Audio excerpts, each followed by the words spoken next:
কলকাতার রাস্তায় ভয়াবহ ঘটনা। তরুণী আইনজীবীর উপর হামলা, হাতে ধারালো অস্ত্রের কোপ। পাল্টা তরুণী আইনজীবীর পরিবারের বিরুদ্ধে হামলার অভিযোগ অভিযুক্তদের।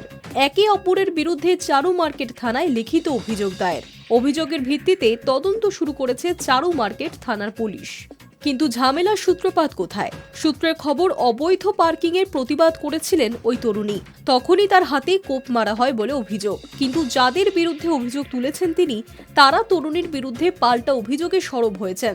অবৈধ নির্মাণের অভিযোগ করায় অভিযুক্তদের মারধরের অভিযোগ তুলেছেন তরুণী আইনজীবী ও তার পরিবারের বিরুদ্ধে। বৃহস্পতিবার বিকেলে ঘটনাকে কেন্দ্র করে ব্যাপক উত্তেজনা ছড়ায় চারু মার্কেট থানার গোবিন্দ ব্যানার্জি লেনে। তরুণী আইনজীবীর অভিযোগ, বৃহস্পতিবার বিকেলে বাড়ির কাছেই থাকা নিজের চেম্বার খোলার সময় পাড়ার কয়েকজন যুবকের সঙ্গে গাড়ির পার্কিং নিয়ে বচসা বাঁধে। মুহূর্তের মধ্যে উত্তপ্ত হয়ে ওঠে পরিস্থিতি। কিছু সময়ের মধ্যেই ওখানে এসে যায় আরও বেশ কয়েকজন।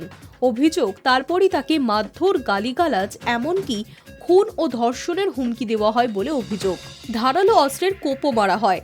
অবৈধ পার্কিং এর প্রতিবাদ করাতেই ওই যুবকরা তার উপর চড়াও হয়েছে বলে দাবি করেছেন ওই আইনজীবী। অভিযুক্তদের কঠোর শাস্তির দাবিতেও সরব হয়েছেন তিনি। যাদের বিরুদ্ধে অভিযোগ, তাদের মধ্যে অনেকে ড্রাইভারও রয়েছেন বলে জানা যাচ্ছে। যদিও আইনজীবীর দাবি অস্বীকার করেছেন এলাকার ড্রাইভাররা। তাদের দাবি, জোর করে পুলিশকে টাকা দিয়ে অবৈধ নির্মাণ করছেন ওই তরুণীর বাবা। তার প্রতিবাদ করায় দলবল নিয়ে এসে তাদের মারধর করা হয় বলে অভিযোগ। ঘটনায় এলাকায় ব্যাপক উত্তেজনা ছড়ালে শেষ পর্যন্ত চারু মার্কেট থানায় পুলিশ এসে পরিস্থিতি নিয়ন্ত্রণে আনে। Hi news network.